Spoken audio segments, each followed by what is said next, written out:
الله الرحمن الرحيم الحمد لله رب العالمين وبه نستعين على أمور الدنيا والدين وصلى الله وسلم على سيدنا محمد خاتم النبيين وآله وصحبه أجمعين ولا حول ولا قوة إلا بالله العلي العظيم.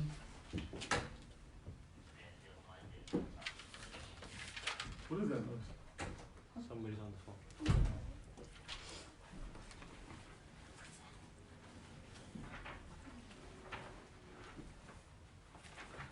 Let's go. Last week we didn't finish our section, so let's go back over it, inshallah. We're gonna oh Allah. Assalamu alaikum. Last week we didn't finish our section, so let's go back and look over it, inshallah. Where's Zubair? Oh, he's here? Let's see if you see Zubair in the message, please. طيب. بسم الله الرحمن الرحيم. إن الله اصطفى آدم ونوح. I'm gonna say it. I'm gonna pick one person to translate it. Right? إن الله اصطفى آدم ونوحا وآل إبراهيم وآل عمران على العالمين. Go ahead, محمد أبو بكر.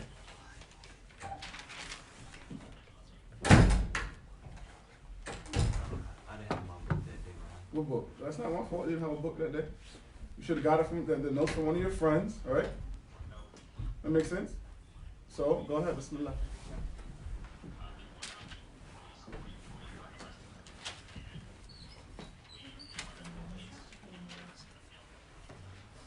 إن الله اصطفى آدم ونوحا وآل إبراهيم وآل عمران على العالمين. Go ahead, Abdul Rahman.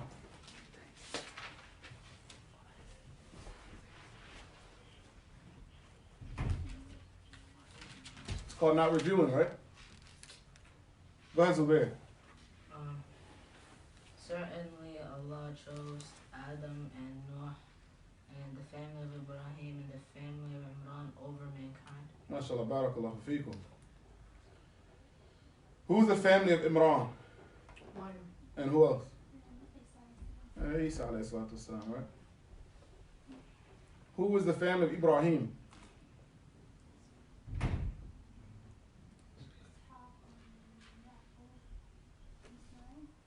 Who else is included? We say in Ismail. Ibrahim is the person we're talking about. Who's his family? Yaqub, Ismail. So we say Yaqub, we mean all of Bani Israel, all of the children of Bani Israel, all the prophets from Bani Israel are all from Ibrahim's dhurriyyah in reality. Shows you the honor of Ibrahim, right? All of those prophets and messengers that came to Bani Israel, from Musa, Harun, right? Yusuf, right? Think about that. Yusuf, Dawood, Sulaiman, Yusha, right? All these prophets that came to Bani Israel are all from the what? Descendants. Isa, right? This is even another thing to look at, right? Even Isa is from the descendants of Ibrahim. Ibn Isa. The Christians don't like to think about this maybe. That, these are all from the descendants of Ibrahim. What's the question? Huh? Of Imraan? Yes. Yes. Specifically, but generally he also came from the descendants of Ibrahim. Because Imraan is a descendant of who? Of Yaqub. And Yaqub is the what? Of Ibrahim. Descendant. Who is he though? What type of descendant? Grandson of Ibrahim. Right? Imraan is from the descendants of Musa, and Musa is from the descendants of Yaqub, and Yaqub is from... So Ibrahim is the father, that's what they call Ibrahim, the father of the prophets. All the prophets after Ibrahim came from him. SubhanAllah. ذُرِّيَّةً بَعْضُهَا مِنْ بَعْضٍ وَاللَّهُ سَمِيعٌ عَلِيمٌ. Go ahead, Muhammad Abu Bakr.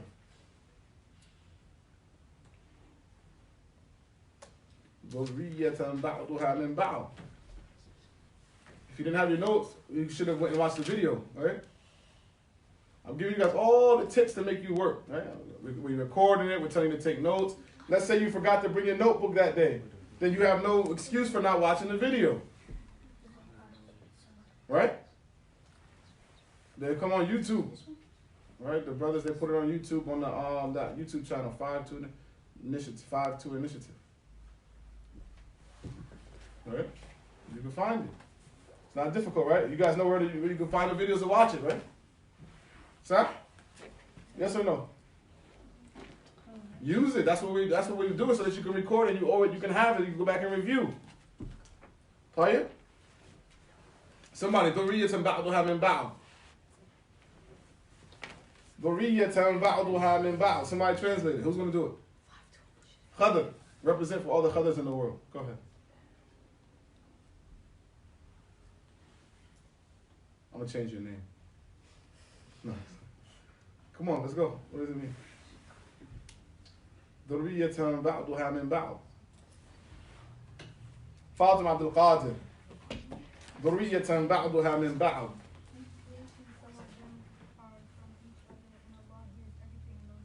MashaAllah. ذرية here really means children, descendants, right? It means descendants, like children. طيب. إذ قالت امرأة عمران ربي إني نذرت لك ما في بطني محررا فتقبل مني إنك أنت السميع العليم. حمدي عبد ولي.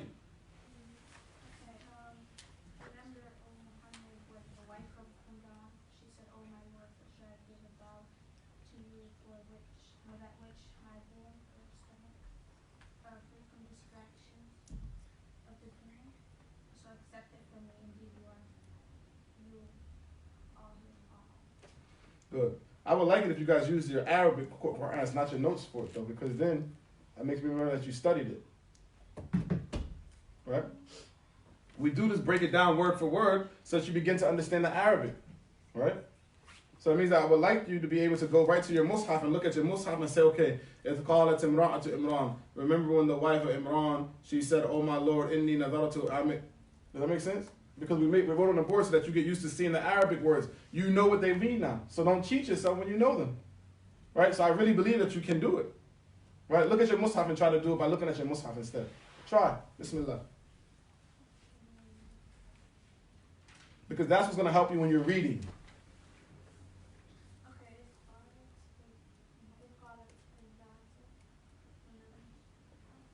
Try. Don't say you don't know. Try.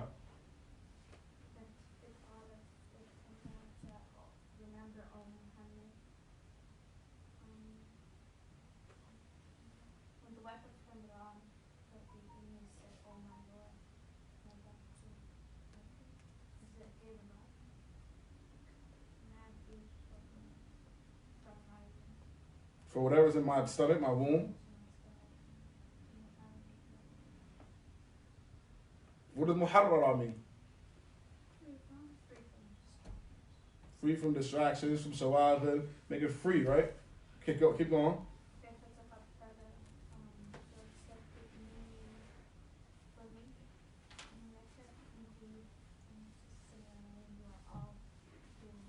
Remember, innaka means indeed you are. Indeed you are.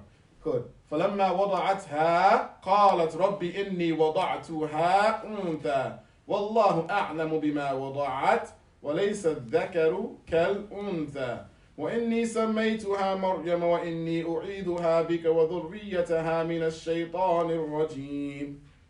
Who wants to take that? Who's this people? Who's this? Bottom of who? No, she's right here. Munir Abdulwali? Munir who? Adam? Munir Adam, this ayah, please. So when she gave birth. Are you reading from the Mus'haf? No. Read from the Mus'haf. But so I can't do it. Yes, you can.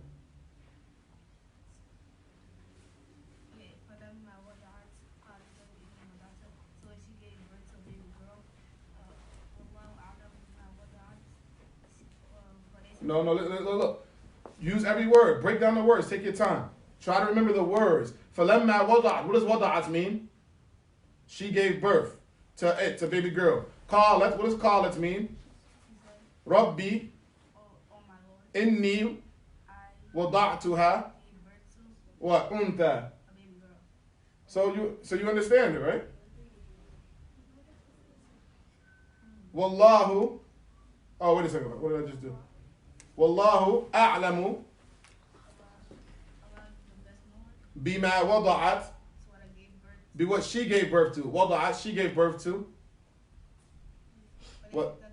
it's that so a girl. A boy, dhakar. Well, the boy is not like the woman, right? وَلَيْسَ الذَّكَرُ كَالْأُنْثَى. What you mean سميتها مريم? What's that? And she said I named her Maryam. Uh-huh. وإني أعوذ والذرية. وَإِنِّي أُعِيدُهَا. And I'm asking you to protect her from the shaitan Protects her and what else? and her children. وَذُرِّيَّتَهَا مِنَ الشَّيْطَانِ الرَّجِيمِ. Good. فتقبلها ربها بقبول حسن وأنبتها نباتا حسنا وكفلها زكريا كلما دخل عليها زكريا المحراب وجد عندها رزقا قال يا مريم أنى لك هذا قالت هو من عند الله إن الله يرزق من يشاء بغير حساب فتقبلها ربها بقبول. Who will take this one? No, Abdul Ghani. Abdul Ghani. I don't know. You don't know. Where's your brother? I see that. Okay. فتقبلها. You said you don't know. Forgot my notebook. You forgot your notebook. This is you're supposed to. That's what, you know. So you don't have a pen today? How do I put it over there? Who is it? Where is Munir Abdiwali? What's this one? Sundus. Go ahead.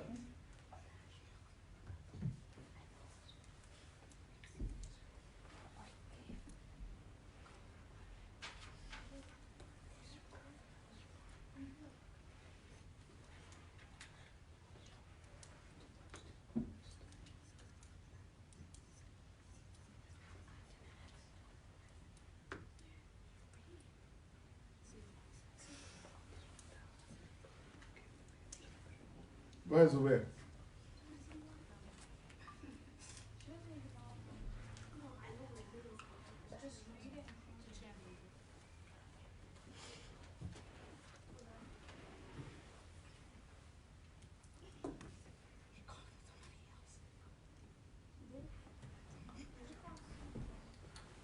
Sundus.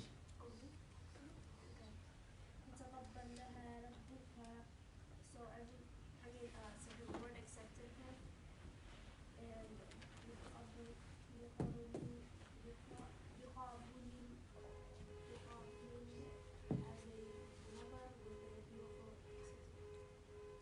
and بقبول حسن.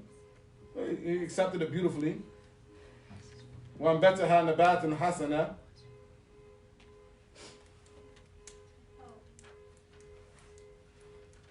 وأنبتها نباتا حسنا. and he gave Zechariah a guardianship. No. وأنبتها نباتا حسنا.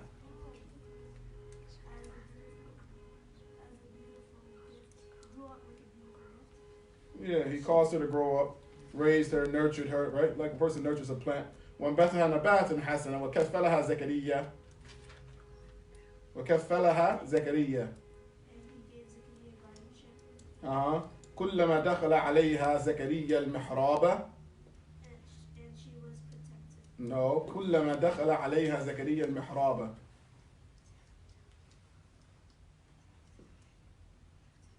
Every time that Zechariah entered her prayer area, her mihrab, وجد عندها رزقا. Found with her what? What type of food and fruit? MashaAllah. Food from the winter time, and he will find it in the summer. Food in the summertime, he will find it in the winter, right?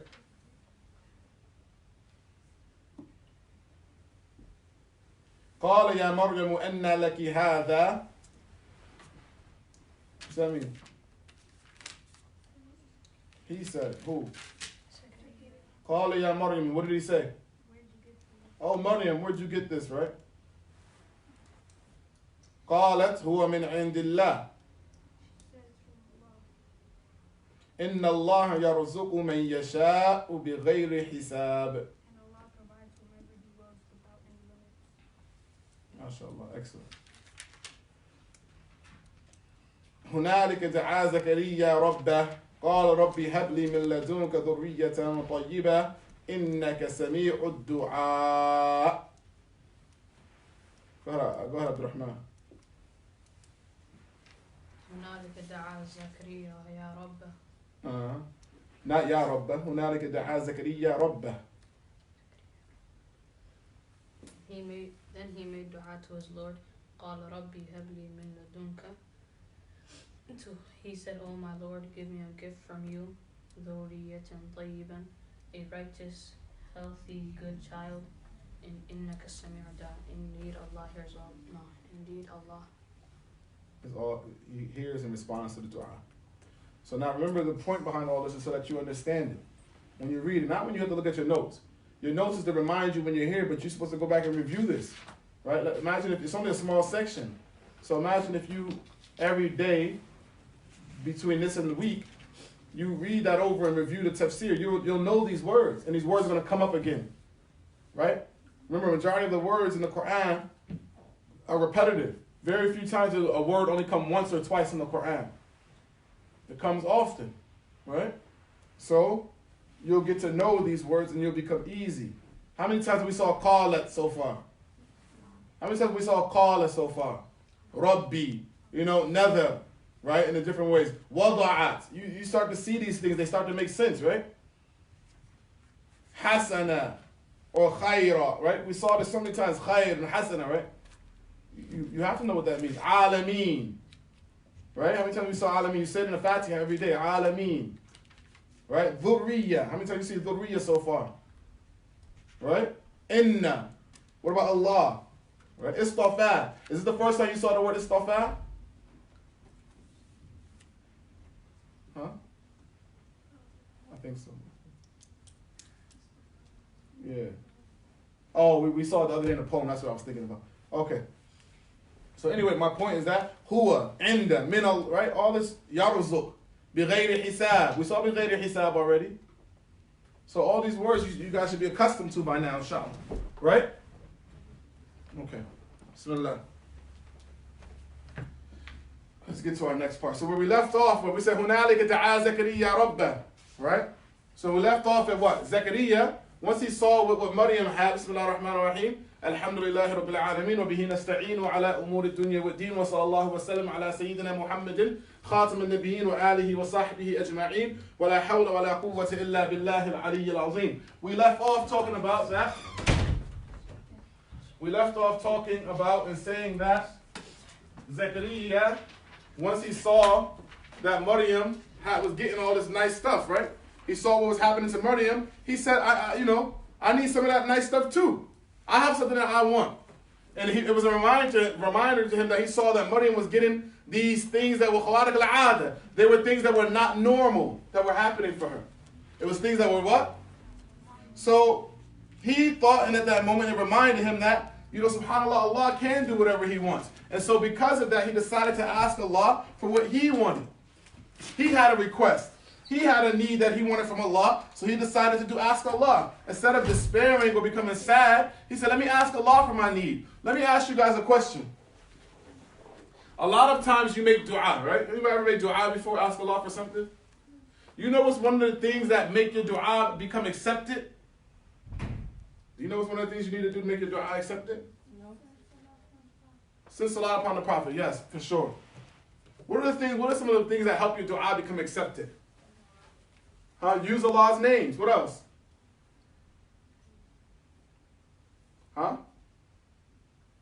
We talked about in the last khutbah yesterday, Friday. What else? Oh, some of you guys skipped Jumu'ah. How dangerous.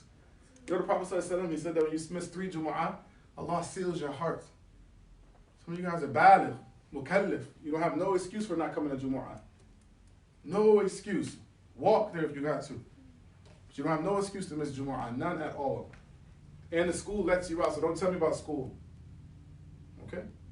So, moving forward anyway, sealing the heart is a big deal. Like, think about that. I used to be afraid to hear that. Allah will seal your heart, you missed 3 Jumu'ah. It's a scary deal. So anyway, what else? Use your deeds, the good deeds that you did, right? Things you sacrifice for the sake of Allah. It's called tawassul. What is another thing that helps your dua become accepted? Certainty.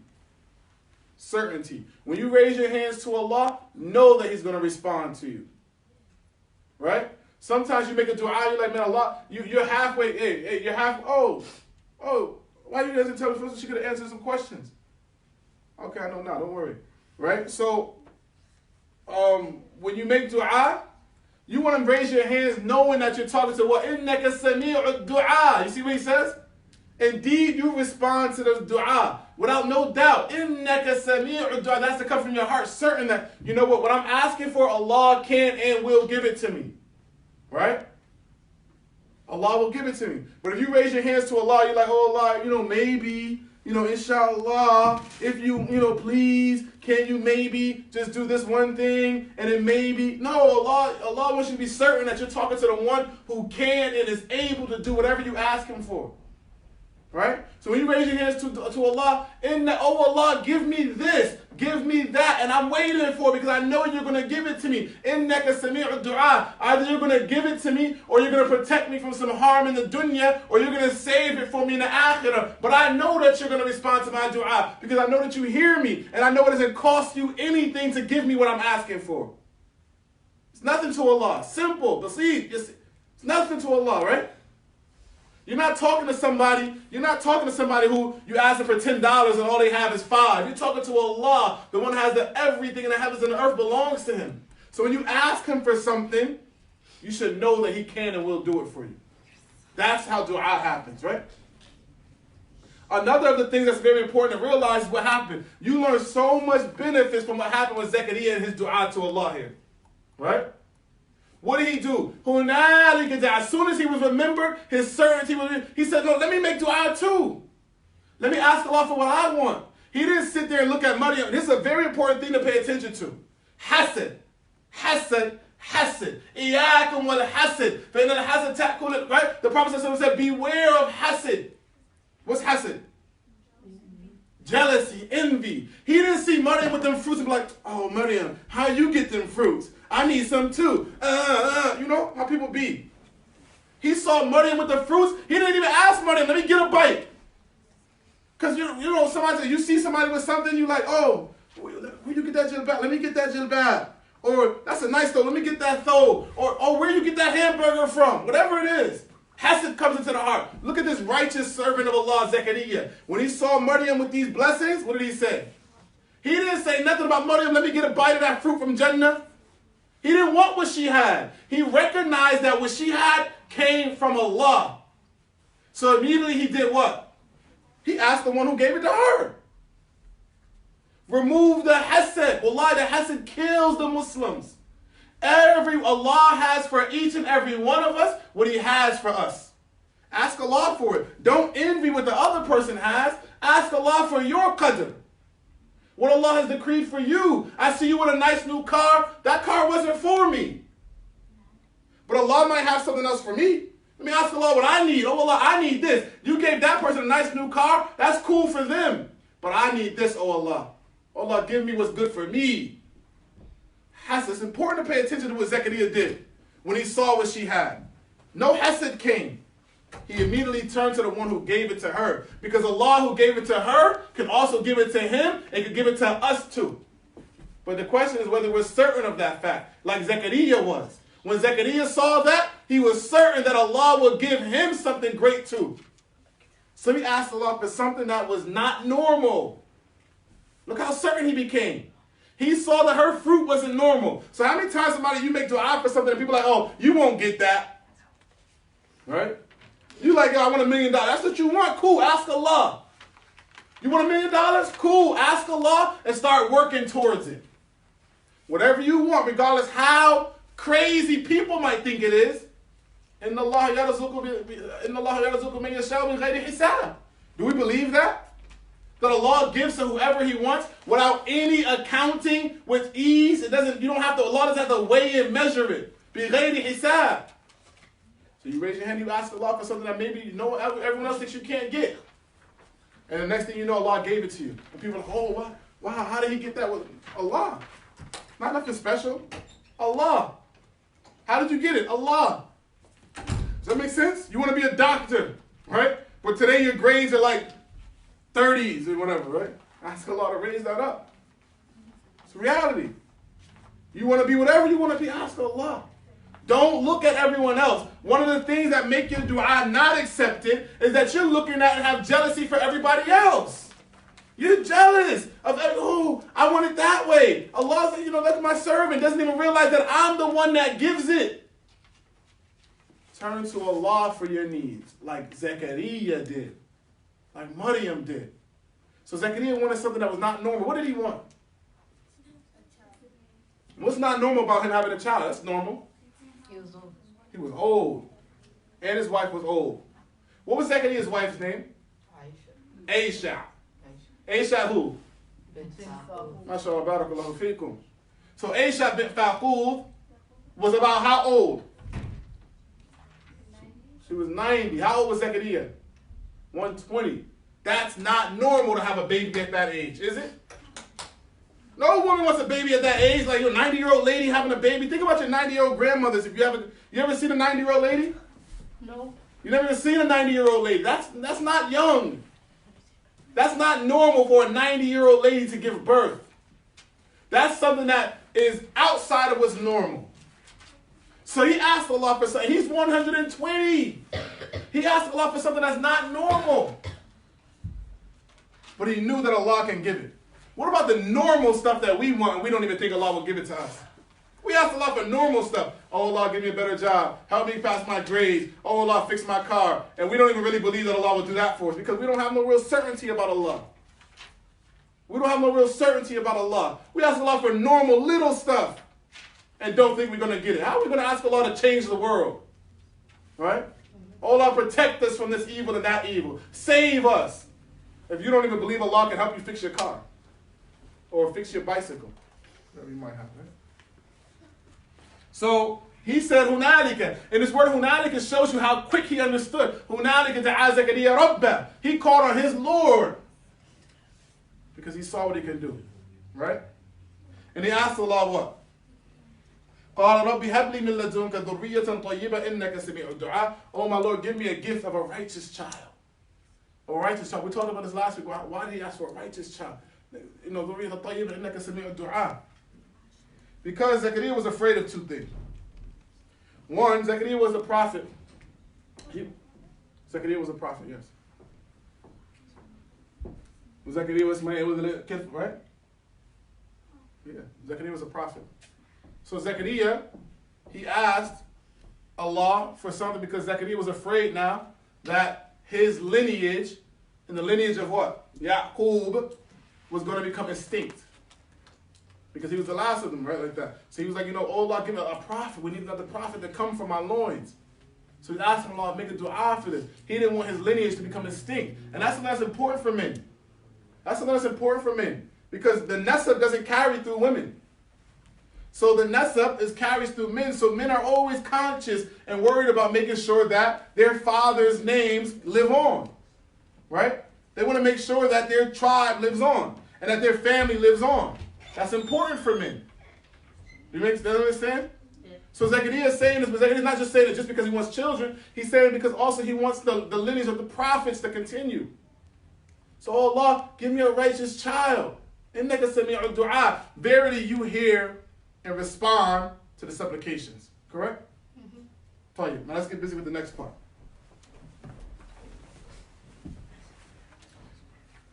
So we go on Fanadet who?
بكلمة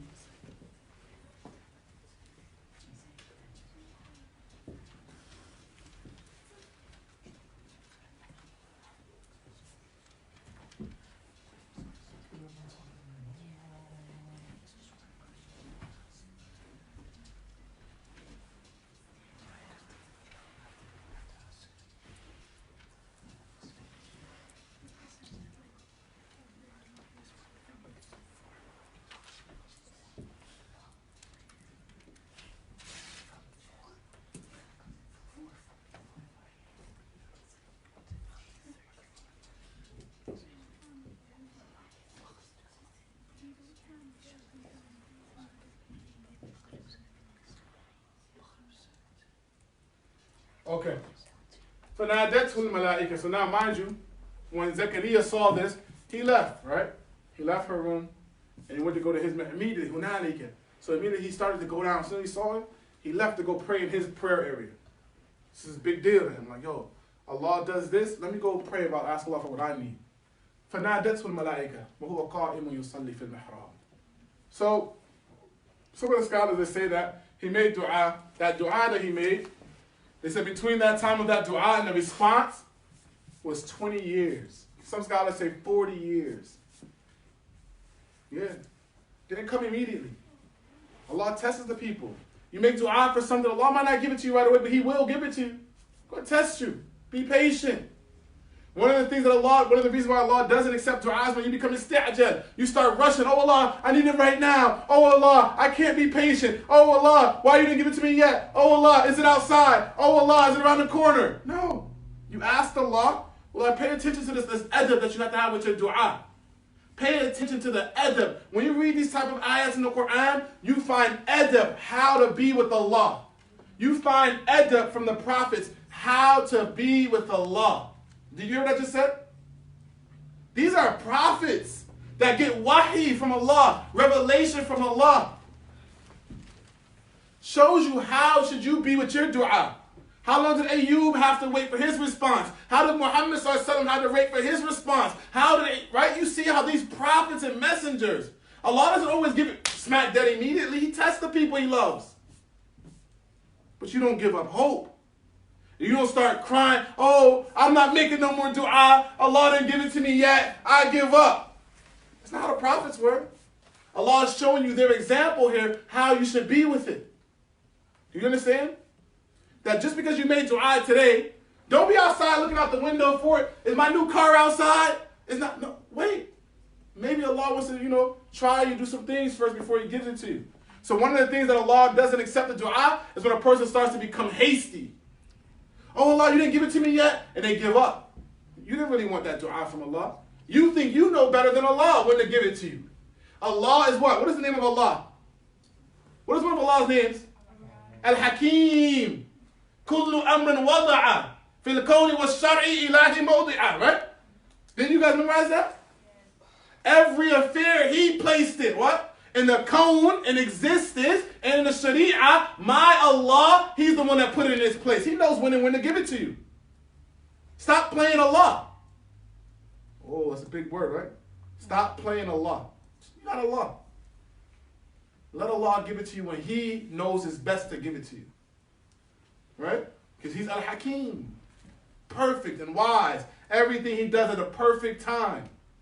So, Zechariah, he's seeing this with his own eyes. Yes, Maryam was getting fruit from the sky. That's when she needed it. That was the time for her. Remember, she was passing out. Allah didn't give it to her right away. She was passing out from hunger. Then Allah started sending her rizq, right? So Zechariah, sometimes another thing that we have to realize about dua, we don't see all the time the struggle that the other person might have went through to get what they got. We only see the acts, we only see the response to the dua. But you don't see that they might have been waiting for years for that. Right? Another reason that Zechariah made dua is because he saw his sister-in-law, Hannah bint Faqud, she was old of age too. Right? Hannah was old. She was out. She was an old lady. And she never had a child yet. So when he saw that she could have a child at old age, he said, well, maybe I can too. Right? Does that make sense? So again, sometimes just because you saw the new car that brother or sister such and such has, you didn't see that they might have been making dua for that car since they were in Africa. Right? You just see it now. You don't know what they went through to get that. Or the lady, subhanAllah, something that happens a lot. The lady sometimes who doesn't give a birth right away, right? Some women wait 10, 15, 20 years. Right? They become old, 40 years, right? This is what happens. Some ladies have all types of issues and complications. And then one time Allah decides to give them what He gives them. This is from Allah. Allah is in control of everything. You have to let Allah be Allah, and we have to let us be His servants. All we are is servants. We don't have control of nothing. But this is important because people lose their minds behind this type of stuff. Not understanding the creation, the command of Allah. Why don't you understand the command of Allah? Somebody tell me. Why don't you understand it? You weren't created to understand it. That's what we have to understand. I nor you were not created to understand the Qadr of Allah. Allah didn't create us that way. He created us to submit to it. What are you supposed to have Iman in? The Qadr, not in how or why it works. You're required to believe in it, not how it works. Does that make sense? So, going back to it again, we say what? Zechariah, again, when you read these stories of the prophets and how they are with Allah and their requests with Allah, these are adab and examples and things that you should learn how to be with Allah. So Zechariah, he called on Allah immediately after he left Maryam. He called on Allah for it. Mind you, this is why you also know that it was a time period between it, because Maryam was young when he first saw this. But Zechariah wasn't given birth to except maybe like 2 or 3 years before Isa. They were right around each other in age. So we know that his dua was not immediately accepted. Does that make sense? Yahya. Yahya was born a few years before Isa. Yahya was born a few years before Isa. Alayhim salatu wassalam. So we go back to it saying that he made this dua. He made the first dua. Rabbi habli min ladunka dhurriyatan tayyiba innaka sami'ud du'a. He made that Allah didn't respond to it for maybe 20 or 40 years, some scholars say. 20 or 40 years he didn't respond to it. Or, he decreed it, but he didn't give him it yet. Tayyib. So then now we go to the next part. فَنَادَتْهُ الْمَلَائِكَةِ. So the angels called out to him. فَنَادَتْهُ means called out. Nida. And nida is the call out. So the angels called out to him. The who here is for him? To Zechariah, yes. So the angels called out to him. فَنَادَتْهُ الْمَلَائِكَةِ. The angels. Now the scholars, they say, why does it say the angels plural? But it was Jibreel. It was Jibreel who came with this good news to him. But why do they say the angels? Because Jibreel is the man from amongst the angels. Jibreel is who? He is the chief of the angels. He's the man. So when he comes, he brings other angels with him. He doesn't come by himself. When Jibreel comes, he brings an entourage. Why? Because he's the man. Pay attention to what I just said. He's the chief amongst the angels. So when he comes, he brings a group with him. Yo, we're showing up. We don't know how it happens, but just think about it. How Allah, he's the man from the angels. He's the chief angel. So Jibreel doesn't come anywhere by himself. When he comes, he brings a team with him. فَنَادَتْهُ الْمَلَائِكَةِ. So Jibreel called out to him, and he had a team of angels with him. He called out to Zechariah. Think about how much greater that makes it. Right? When Jibreel comes, Jibreel himself is great and alim. He's a huge creation of Allah. Right? When the Prophet ﷺ saw Jibreel in his real form, said it blocked the horizon. Jibreel ﷺ is a huge creation from Allah. So Jibreel, he comes and he brings other angels with him. That makes the situation even greater. فَنَادَتْهُ الْمَلَائِكَةِ وَهُوَ قَائِمٌ يُصَلِّي. Now, you learn something from here. That when the angels called out to him, he was doing what? Wa means what? And huwa means what? What does huwa mean? He was doing what? Qa'imun yusalli, standing in salah. Standing while praying. So he was praying tahajjud, right? He was praying. Feed means what? Feed means what? I'm going to go over it, don't worry. In the mihrab, prayer place. Okay. So, Fanadat's malaik. What's Fanadat mean? The angels called out to him. Who is Zechariah. Now, what was he doing when they called him? And he was, this is the hal. His hal was that he was praying, standing and praying. He was praying. He was praying his mihrab. Fil mihrab. You know what mihrab is, right? We went over this before. His prayer area. So he's standing praying in the nighttime, right? After 40 years. So this shows you something about him. What does it show? It shows he never gave up. He kept doing what he was doing. He never gave up. He made dua for something 20 years ago. He didn't become despairing. Like, oh, I made dua 20 years and Allah still didn't give it to me. I'm still waiting for a child. Right? My wife was 90 then, we're old people and we still didn't get that child from Allah. He didn't give up. He was standing praying in his prayer area in the middle of the night, still obeying Allah, still worshiping Allah, even though Allah didn't give him what he wanted right away. Didn't change. He said, I'm done with this Muslim stuff. I'm done trying to be righteous. I'm going to go, instead go chill out at the, wherever. Right? I'm going to go hang out at the store, right? I'm going to do this. No, he kept doing what he was doing. He stayed righteous. And he was praying fil mihrab, in the prayer place. And the angel said what? They came to him and said, Anna Allah yubashiruka bi Yahya. Right?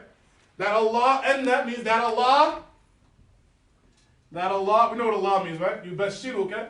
Yubashiruka means gave you glad tidings. Yubashiruka means gave you good news. Gives you good news. Yubashiruka means what? Allah is giving, Yubashiruka means is giving you good news. Is giving you what? Good news. Yubashiruka, the ka here is for what? You, right? So the word is yubashir, is giving good news to who? Ka, you, Zechariah. What good news is he giving? Are we all caught up? We're on the same page? Yubashiruka, what's yubashiruka mean? To who? The kaf means you, to you. Giving good news to you. Bi Yahya. Good news of what? Yahya. The name of Yahya. The name of Yahya is the name of his son. Allah gave him that name. And it's a name that what Allah said was never given to anyone before him. Right? No one was given this name Yahya before him. Now Ibn Abbas radiallahu anhuma, he gave some benefit. He said, what is his name? The name Yahya, what does it mean?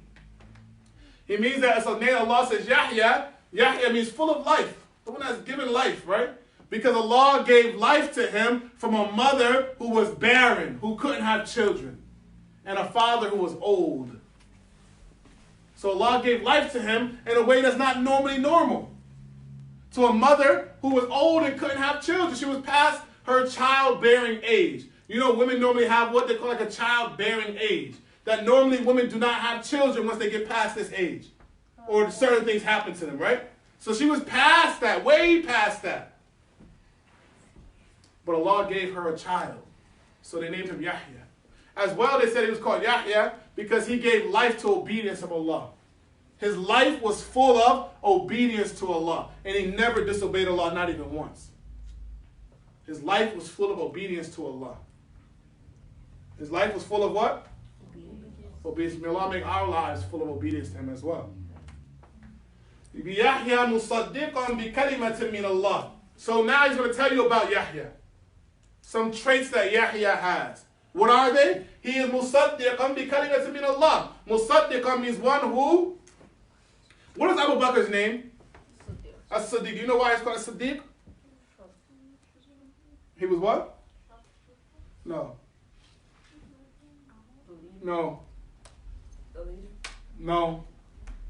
Why was he called Abu Bakr as-Siddiq? What does the word Siddiq mean? Siddiq. What is Sadaqah? You Siddiq. If someone's Siddiq, Sadaqah is to speak the truth. So he's Siddiq, he's the one that? Speaks the truth. No, he's the one that you Saddiqul Shay. That he's the one who, okay. No, he's the one that this is a pen. And you tell me it's a pen, right? But then Fatima comes and says, no, it's not a pen, it's a marker. Right? Then Zakaria comes, or Zubair comes and says, yes, it's a marker. Fatima said it's a marker. She's right. He did tasdeeq of what she said. He verified it and believed in it and made it true and spoke with it. That's the truest thing that she said. So it's the verified. Abu Bakr Siddiq was given his name when the Prophet ﷺ made Isra and Mi'raj. And the people said, oh, your prophet is crazy. And he said, if he said it, it's true. He verified the truth of what the Prophet ﷺ said. He didn't even need to know. He just knew it was true. So he's the one to attest to the truthfulness of something. The one that verifies the truthfulness, believes in it. Right? He believes in the truthfulness of that. So the same thing, Yahya is the musaddiq of the kalima of Allah. He's the one who believes in the truthfulness, supports and verifies. So it's like a verifier, right? Verifier, attester to the truth, like, you know.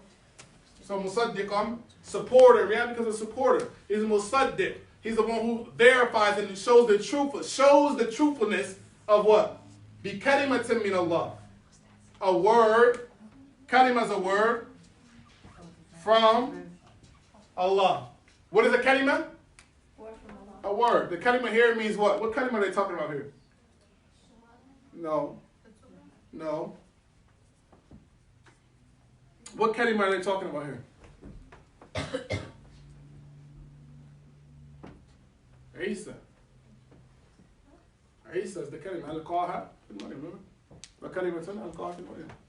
He's a word that Allah was there. He's a word because Isa was created not like anyone else. Even though everyone is created by kalima kun fayakun, Isa was created with this kalima and not by the normal way. Everyone else has a mother and a father, right? Isa is the, what does that have to do with this? Good question. Yahya is Isa's cousin, right? And Yahya is the musaddiq of Isa. He's the one who verifies the truthfulness of Isa. Yes, Yahya was a prophet also. But Isa was the Rasul during that time. Remember we said there's a difference between a Rasul and a prophet, right? Yahya supported the message of Isa when he came. Right? He was a supporter, he's a truthful supporter of that. So the point being is that Yahya is the musaddiq, and he was like 2 years, 3 years before Isa. Remember he was born like 2 or 3 years before Isa. But he's a verifier of kalima. Isa is often called a kalima from Allah. A kalima, a word. That's why even when the kuffar, they take their shahada, the Christians, they take, we say what? We add to their shahada. We say, وَأَنَّ عِيسَى كَلِمَةُ اللَّهِ, right? Kalima minhu, right? وَعَبْدُهُ وَكَلِمَةُ minhu. That he's a servant of Allah, the slave of Allah, and a word from him.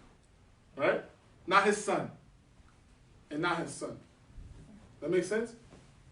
So Yahya came to verify the kalima from Allah, which was what? Isa. Who was the kalima? Kalimatin min Allah, which was Isa, that word from Allah. You'll find Isa being referred to that a lot in the Quran.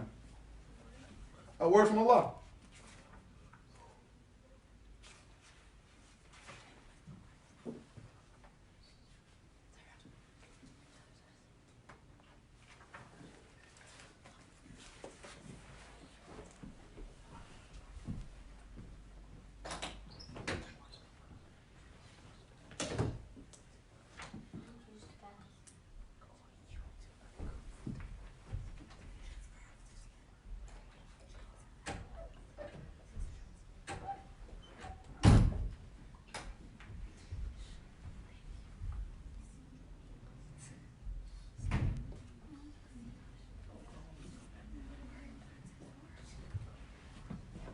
Okay, so Ibn Abbas, radiallahu anhuma, he said, pay attention to this with Ibn Abbas, he said that Yahya is older than Isa, he said by either 6 years or by 3 years, that we just mentioned, right?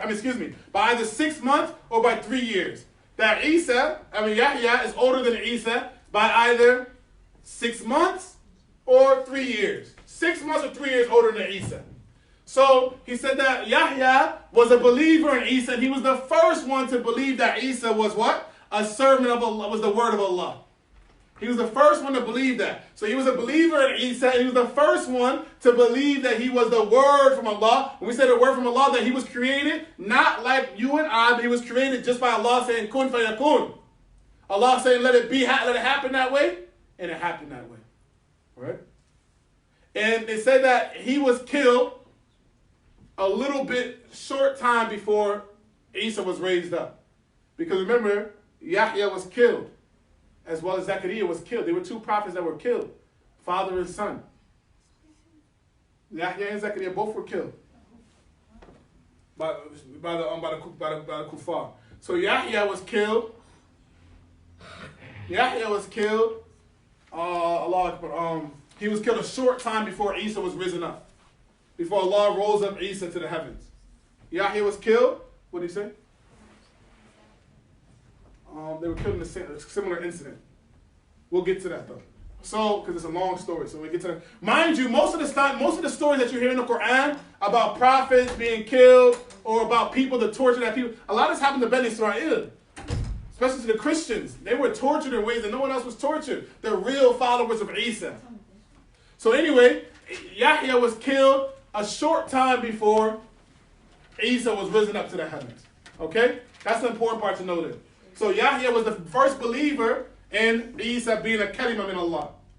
That's why he's a musaddiq. He's a believer. He's the first one to verify that. Before anyone else believed it, Yahya believed it. You understand? What kalima min Allah was sayyidah. What's sayyid mean? You know it. He was the person that people go, he was a leader amongst his people. The sayyid, the one that people go to for their needs, right? He's a sayyid. Was sayyidan wa hasura. What's hasura? Huh?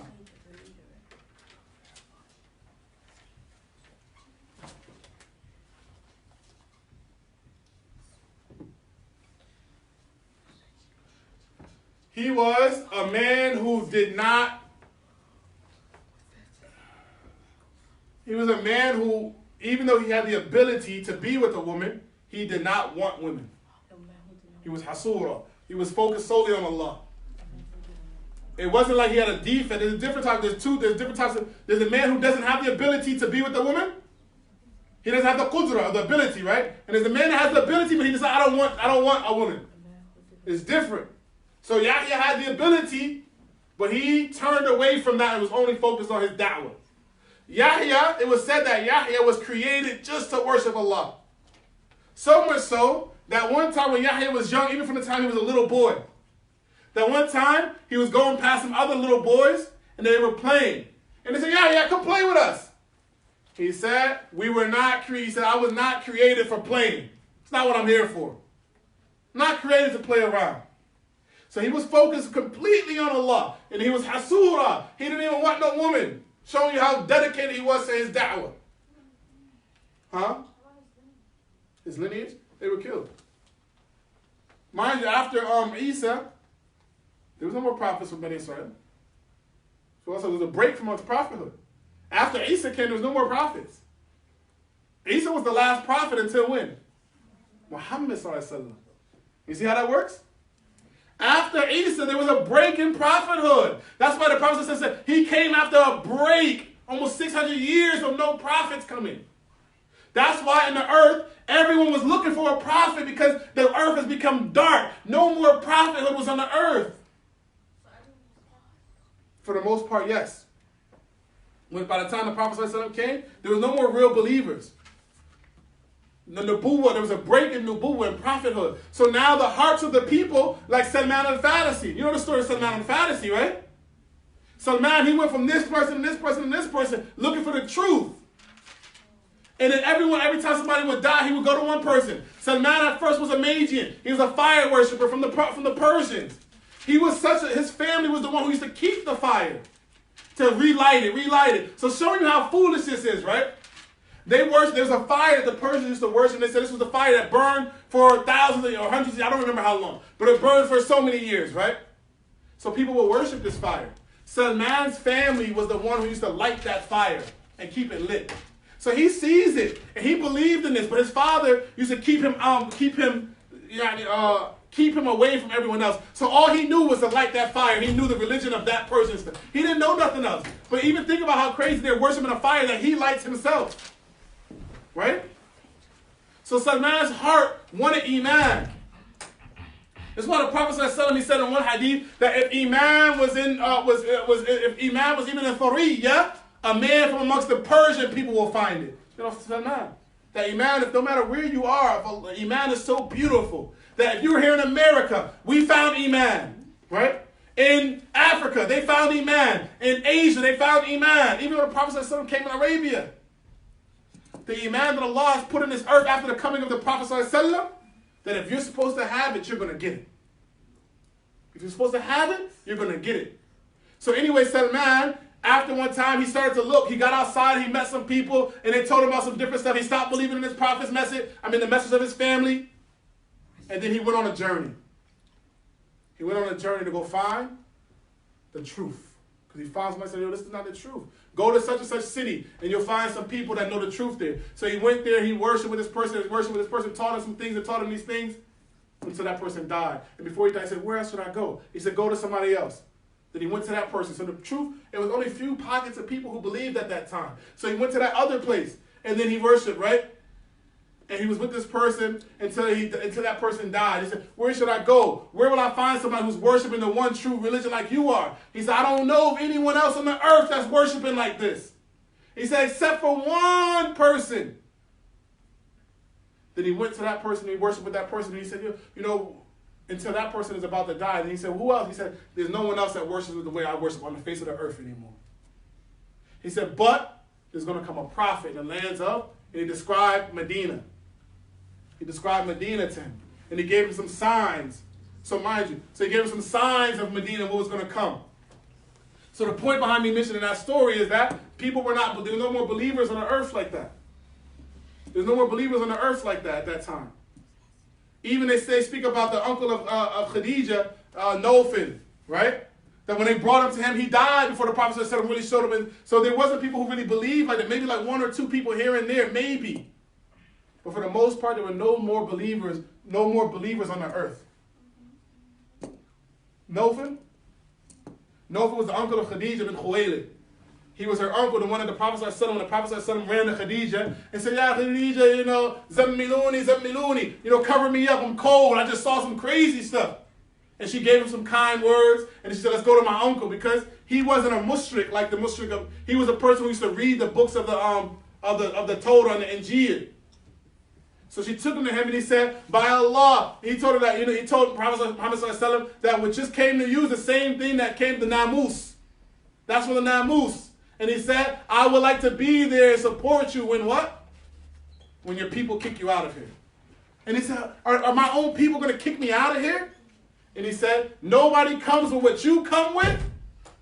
Nobody comes with what you come with except that their people kick them out. The scholars differ whether he was actually a Muslim or not. But he believed that he was, Allah knows best. Whether he, was he. But because of his words that he said that, I would support you, some of the scholars say he was a Muslim, that he believed. But Allah knows best. But one thing that we can take from this story, more important than if he was a Muslim or not, is what he said. Listen to what he said again. No one who comes with what you come with, except that their people will run them away. This is the reality of Allah. You see this amongst the greatest scholars in Islam. Whoever supports the deen of Allah the most, their people run them away always. So that's just a reality. If your people run you away, maybe it's meaning that you're doing the right thing. If people say you're crazy and you call it to Allah, they don't want to talk to you. They say you're doing too much, right? Why you got to be the one always telling people about that? Haram, halal. Because you support the deen of Allah. That's the norm of those who are calling to the correct way of the sunnah, is that their people try to run them away. Like Nofil told the Prophet Muhammad ﷺ. Anyway, going back to the point was that when Isa died, when Isa was risen up from the heavens, Yahya was died, Zechariah was dead, all this was supposed to happen. Their lineage wasn't supposed to continue anymore. Right? Why? There was going to be a break. Because Isa even prophesied what? What did Isa prophesy? The coming of Ahmed. Right? They said, Isa came. The coming of Isa was the sign of Muhammad ﷺ coming. Because Isa did what? He gave the glad tidings of the coming of a prophet named Ahmed, Muhammad ﷺ. That was his job, one of his prophethood, to come and tell the people that, listen, after me, the next big deal to come is Muhammad sallallahu alaihi wasallam. Look for him and follow him. So the Christians, in reality, they're not Christians if they don't follow, they're not following Muhammad sallallahu alaihi wasallam. Right? Because Isa told them to follow him. So every Christian that says, I'm a Christian, I believe in Jesus, no you don't. Because if you did, you would believe in Muhammad sallallahu alaihi wasallam, because that's what Jesus told. Correct? Anyway, back to this part. So Yahya wa Musaddiqan bi kalimatin wa sayyidan wa hasura wa nabiyyan min as-salihin. What's nabiyyan mean? A prophet from the salihin. What's the salihin? Salihin are the righteous people. Salihin are the righteous people. You getting tired? Who's you breathing like that, like a flat tire? You? You tired? You do some push-ups? Don't maybe call that guy from Manchester. Get you in order, man. Huh? What'd you say?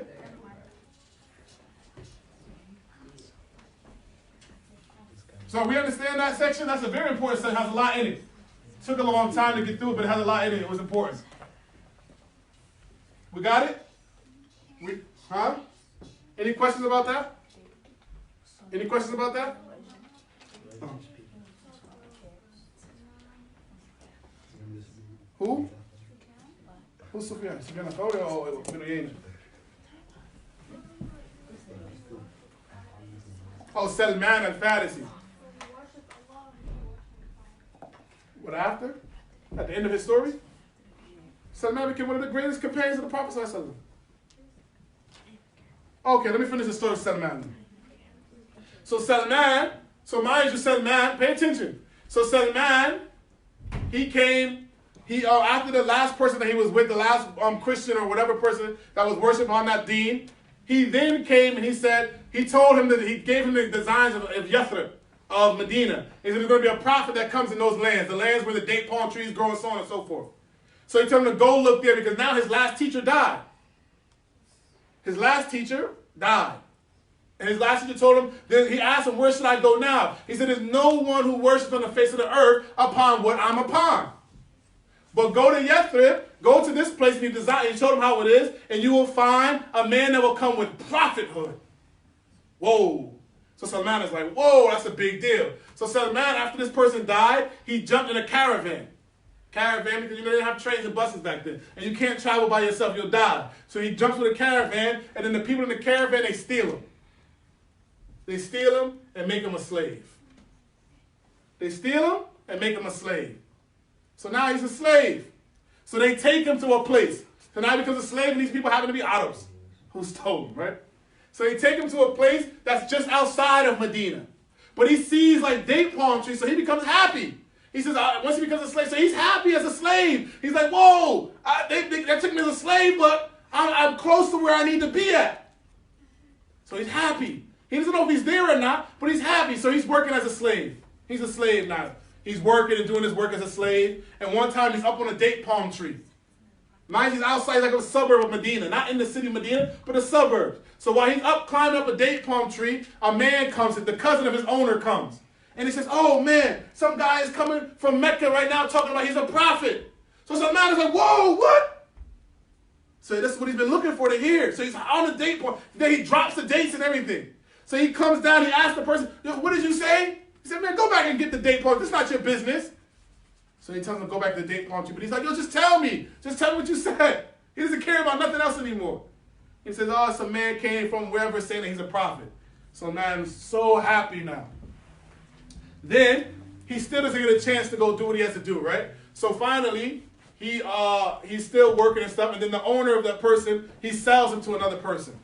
This person sells him, he buys him, takes him to Medina, the actual city of Medina. So he's a slave again, mind you, right? So now he's working in the city of Medina and so on and so forth. And he finally gets to see the Prophet. When the Prophet comes, he sees him. So the man told Salman 3 signs of the Prophet of this man, if he's a real prophet. He said, number 1, he will not eat from sadaqah, but he will eat from, number 2, but he will take gifts. And he told him that he will have a seal of prophethood between his back, a seal of prophethood. So Salman is like this. So when Salman sees the Prophet ﷺ, He comes and, he gives him some dates and says, this is sadaqah. He has some dates and he says, here. He tries to give him sadaqah. So the Prophet ﷺ looks at it. Now he's testing the Prophet ﷺ. When he finally gets to see the Prophet, he tests him. He gives him the dates, right? Wait, does he become a friend now? Wait, you gotta wait. This is a long story. The story of Salman is long and beautiful. I'm summarizing it as fast as I can because we have other stuff to do. But Salman's story is long and beautiful. It shows you how you should be seeking the truth. It shows you how you should be seeking the truth. But anyway, so Salman, he came out from Persia, mind you. So now Salman, he puts the sadaqah, he says, this is sadaqah. So the Prophet ﷺ looks at it and gives it to his companions, but he doesn't eat not one date from it. So Salman's, whoa. That's the first sign. So then the next day Salman comes, and he comes to the Prophet ﷺ and says, hey, here's some dates as a gift. The Prophet ﷺ eats from it. And then gives them to his companions. He's like, whoa, that's the third sign. Now he's getting happier and happier. Then the next time, Salman is with the Prophet. He's trying to see the back of the Prophet. So the Prophet had like this thing, like the out of window thing that go over their shoulders like a jubba. So he's trying to see between his back. He's trying to look. It's like a cluster. I've never seen it, but I mean, explain it to me. It's a cluster of hair, basically. That's the sign of his Prophet between his back, on his shoulder. So he's trying to see his shoulder. He's looking. He's trying to look. So the Prophet starts telling him he's behind the Prophet, but the Prophet can feel him, and he knows what he's looking for. So he lets his thing go down a little bit, and Salman sees it. He becomes so happy that he jumps up and hugs the Prophet from behind like this. He's hugging him from behind. Yo, you're the messenger. He's happy. So the Prophet is like, yo, what's up with this guy? So he turns around. He lets him for a little bit, hug him, but then he turns him around like, what's going on? So the Salman, he tells his story of who he was and what he went through. So the Prophet was amazed by his story. So he's going to tell his companions the story that what he went through just to seek the truth. Right? So, yes, he became Muslim, but he still was a slave. Until like a few years later, I believe Abu Bakr bought his freedom, or somebody bought his freedom. I don't remember who. But they bought his freedom. Salman was also the companion who saved Medina that time when in Surah Ahzab, when the people gathered to try to destroy Medina, they came there. He's the one that gave the Prophet the instructions about the Khandaq, to drill the ditch around Medina. That was from Salman, radiallahu anhu. But his story is great and amazing. Maybe one day we could take time to tell his whole story. His story is just too great to just Anyway, that's Salman, in brief. Tayyib. So now, any other questions? Go ahead, what is it? Tayyib. Qala Rabbi anna yakun. So now, Zakaria goes back to the story of Zakaria. He says, Qala Rabbi anna yakunu li ghulam. Anna yakunu li ghulam. وقد بلغني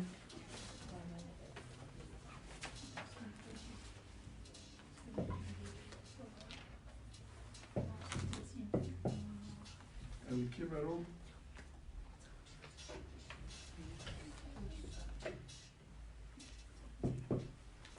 وامرأتي عاقل.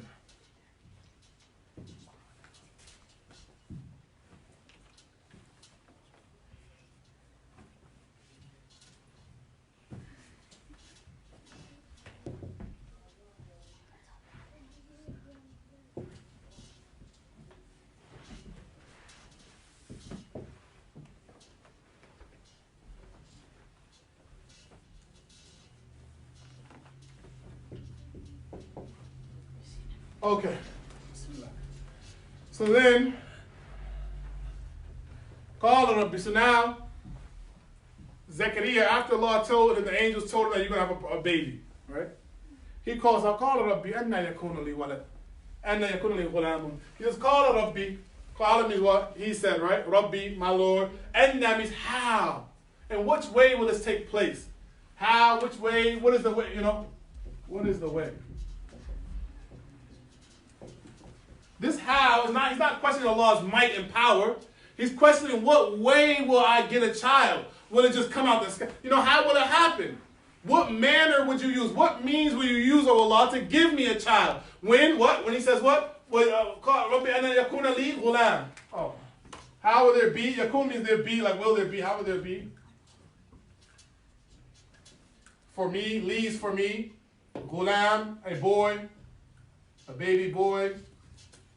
وَقَدْ بَلَغَنِي وَقَدْ بَلَغَنِي, and I have reached. Balaghani means I have reached. Kibr, old age.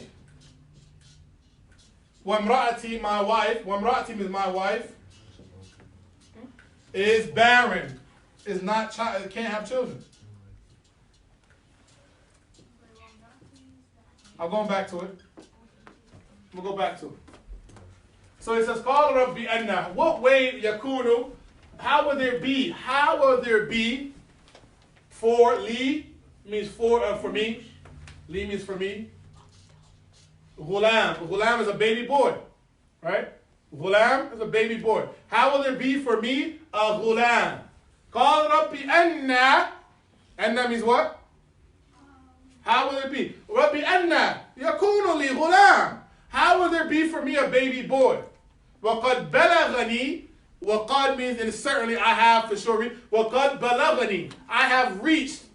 بَلَغَني means, balag means to reach, and ni is me. I have reached al-kibr. Al-kibr means old age.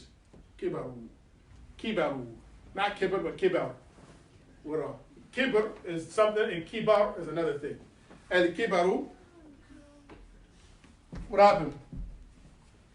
وَقَدْ بَلَغَنِي الْكِبَرُ. Old age has reached me. That's what it actually means. Al-kibaru balagani. Old age has come to me.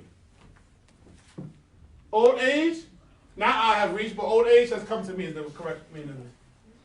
Old age has reached me. Balaga al-kibar ni. So al-kibaru, old age, has balagani, has come to me. What does it mean? Old age has reached me. Wamra'ati, and my wife. Wamra'ati, we know what wamra'ati means, right? Wamra'ati aqir, and my wife is barren. She can't have children. She's old age. She's too old for children. Right? She's barren. Barren. B-A-R-R-E-N. Or she can't have children. She's too old for children. Barren or above childbearing age. My wife is above childbearing age.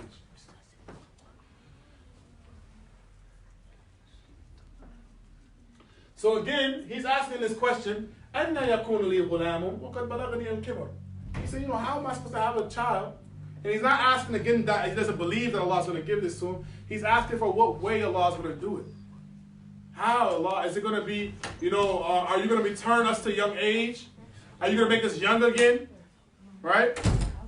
Are you going to, make him in some other ways? He's just going to come. How are you going to, he's asking Allah, which way are you going to use to do it? Does that make sense?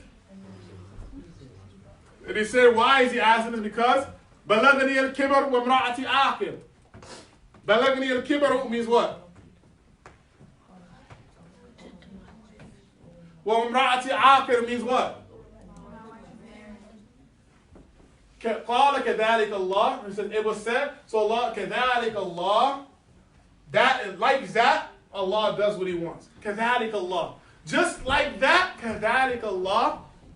كذلك means like just like that. Call as he said. This can be saying that Jibreel said. قال كذلك Allah. Just like that, Allah يفعل ما يشاء, does what he wants. يفعل means does. يفعل means does. Ma, whatever. يشاء, wants. Allah does whatever he wants. كذلك, just like that. Meaning you're not going to go back to a young age. It's not going to come from something else. You're going to come just as you are. كذلك الله يفعل ما يشاء. Just like that, Allah does what he wants. Because Allah is the one who created the means, and he's also the one that does however he wants to. He doesn't have to bring a new means to bring it. Allah does it exactly how he wants it, just like that. You're going to have a child with you being old, and you're going to have a child with your wife being supposedly barren. Allah's going to do it just as he wants. The whole thing? Who's the one who's saying that? كذلك Jibreel.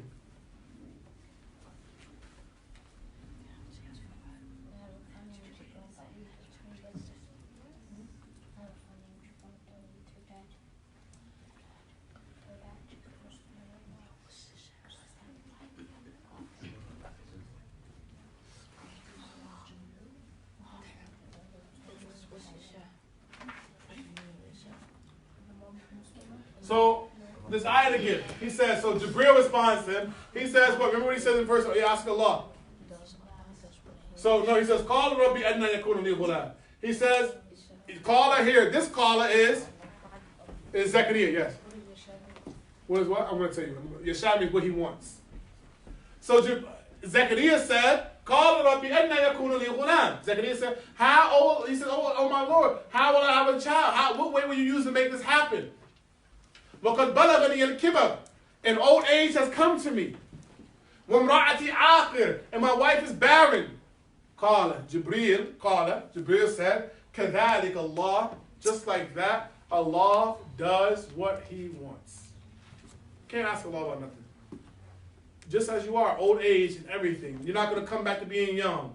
Allah's not going to make it from something. Just as you are, you're going to have this child. كَذَلِكَ اللَّهُ يَفْعَلُ مَا يَشَاءُ. Just like that, Allah does what He wants. Is that clear? Can we go on or we need more time in this ayah? Everybody clear about this ayah? Anything not clear?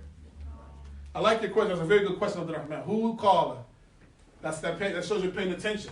Who said that? Who did the caller for this ayah? Jibreel.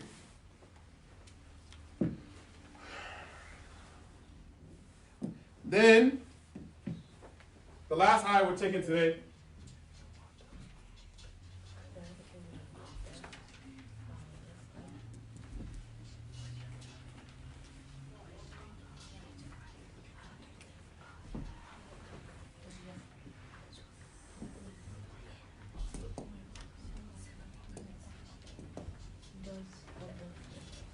كَذَلِكَ اللَّهُ يَفْعَلُ مَا يَشَاءُ. Allah does what He wants. Yasha means what He wants. Okay, so the last ayah, Allah says, Qala Rabbi. Last ayah to come. So now, Zakaria, he says, Qala Rabbi ja'alni.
So listen. So, Qala Rabbi ja'alli ayah. So now Zakaria says, oh my Lord, Qala Rabbi means what? No. He said, Rabbi ja'alli. Rabbi ij'alli. Make for me. Ij'alli means make for me. Who said for me? No, who said for me? Who said that? Li means for me. Oh, okay. Make ij'alli. Make for me. Make for me a sign. A sign. Ayah means a sign. Make for me a sign. What is he saying now? Oh Allah, this is something that's not normal. So my people are going to be wondering where the baby came from, right? So Allah, make for me a sign for this, to show the people, your greatness and your might. Call Rabbi Ja'al li ayah. Oh my Lord, make for me a sign. So then now, Qala ayatuka. Who said this Qala? MashaAllah, you guys are very smart. Allah then responded, Qala ayatuka, your sign. Allah means that you shall not. Ayatuka, we know what ayatuka means, right?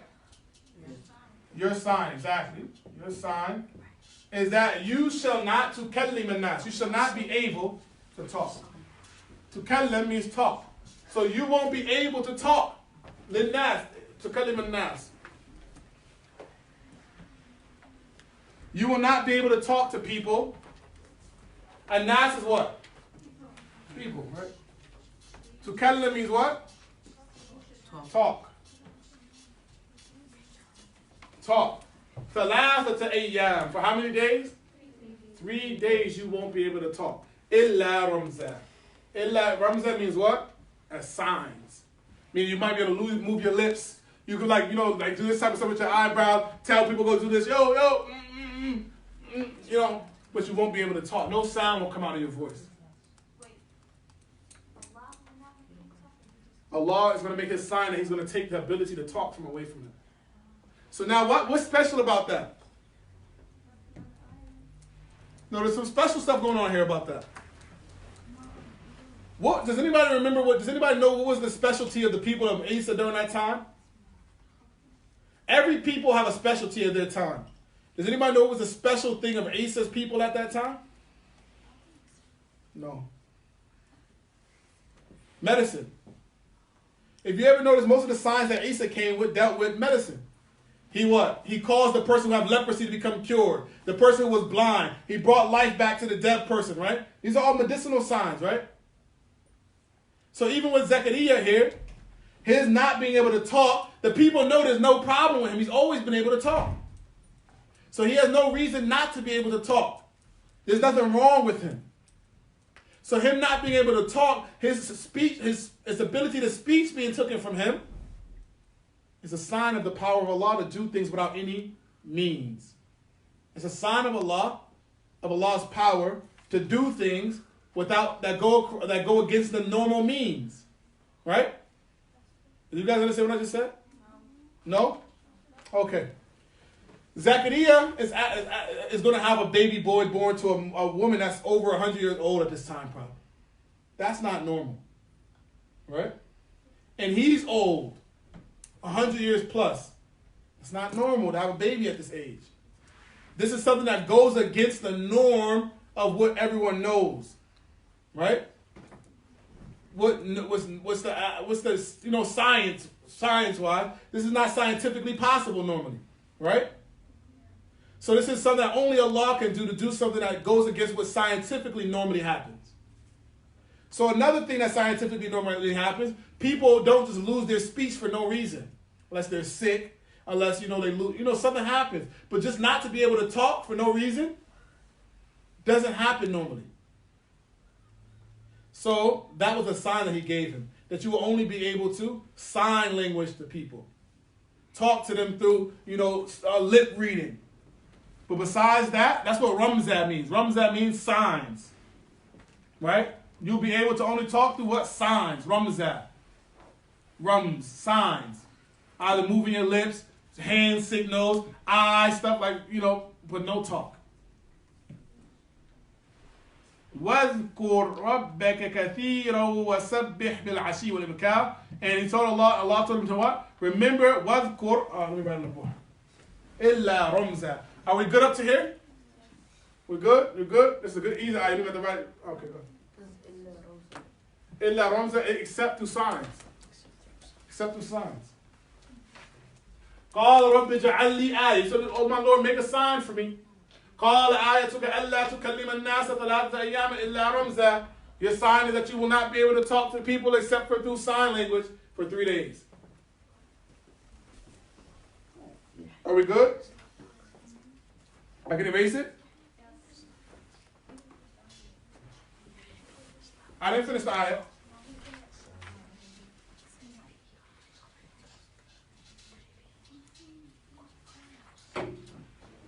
Then he says, Allah told him, وَاذْكُرْ رَبَّكَ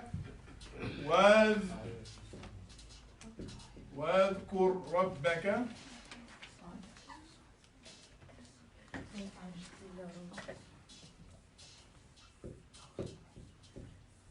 واذكر ربك كثيرا سبح بالعشي والإبكار اذكر ربك كثيرا وسبح بالعشي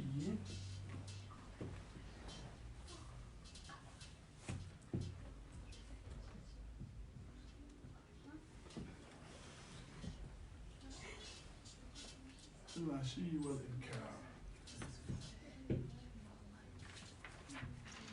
والإبكار. So the Lord then tells him,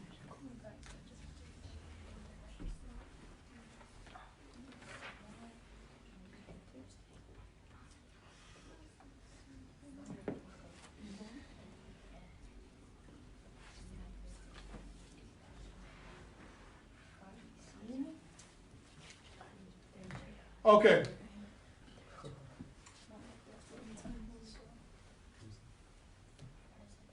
So they told him, "Wadhkur rabbaka." Wadhkur means what? Remember your Lord. Pray. So it's got wadhkur, pray. Make dhikr. It said make salat, make dhikr. Wadhkur is like make salat, make dhikr. Wadhkur rabbaka. What's rabbaka? Your Lord. Kathiran means a lot, right? Pray. Remember your Lord. Kathiran, a lot. Wasabbih. Make tasbih. Show Allah. You know, Allah is far removed from imperfection. Make tasbih. Say subhanallah and stuff like that, right?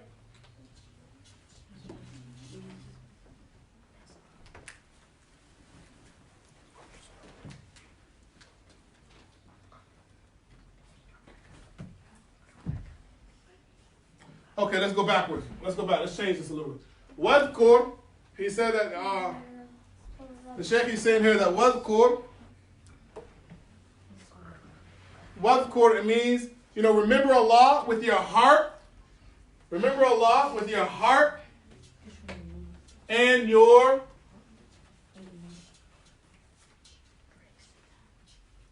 tongue. With your heart and tongue. Wadhkur rabbaka, with heart and tongue. Remember Allah, remember your Lord with your heart and tongue, right? During this whole time that you're not able to talk, right? Remember with your heart and your tongue. Wasabbih here, it means in pray. Wasabbih means to pray. Wasabbih here, it means to pray. Bil-ashiyyi wal-ibkar. Bil-ashiyyi wal-ibkar. Al-ashiyyi is later on in the day. Ibkar is early in the day. Specifically, al-ashiyyi is after the sun starts to go down until it sets. So from like the time of Zuhr until Maghrib. That's the ashi here. And ibkar is from like the time of Fajr to the time of Salat al-Duha. Salat al-Duha, from the time of Fajr to the time of Salat al-Duha. Okay? So early in the day. Al-ashiyyi is later at the day, and ibkar is earlier in the day. So that was his son. And Allah told him, وَاذْكُرْ رَبَّكَ بِالْعَشِيِّ وَاذْكُرْ رَبَّكَ وَسَبِّحْ بِالْعَشِيِّ وَالْإِبْكَارِ.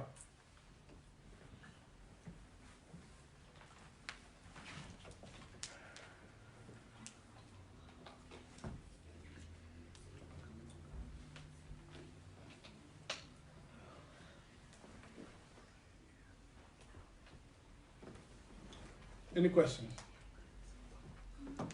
Are we good in that area?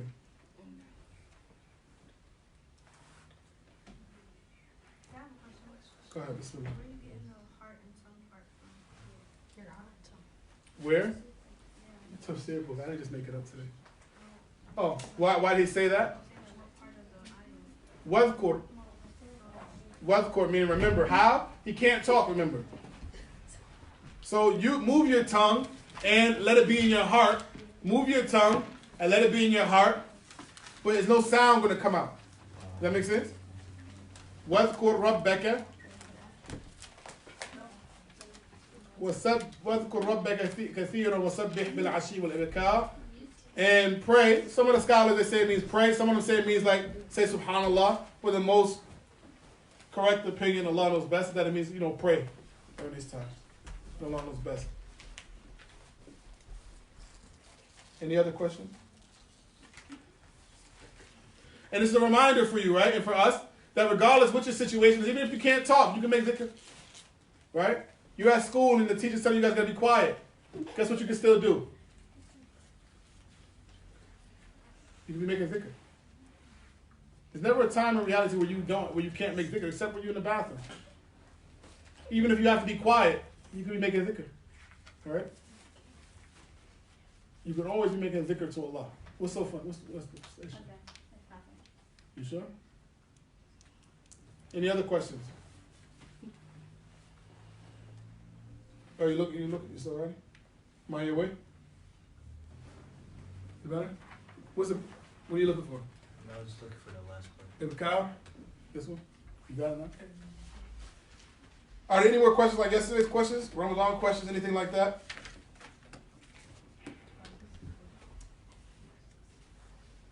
Ask me what? Go ahead.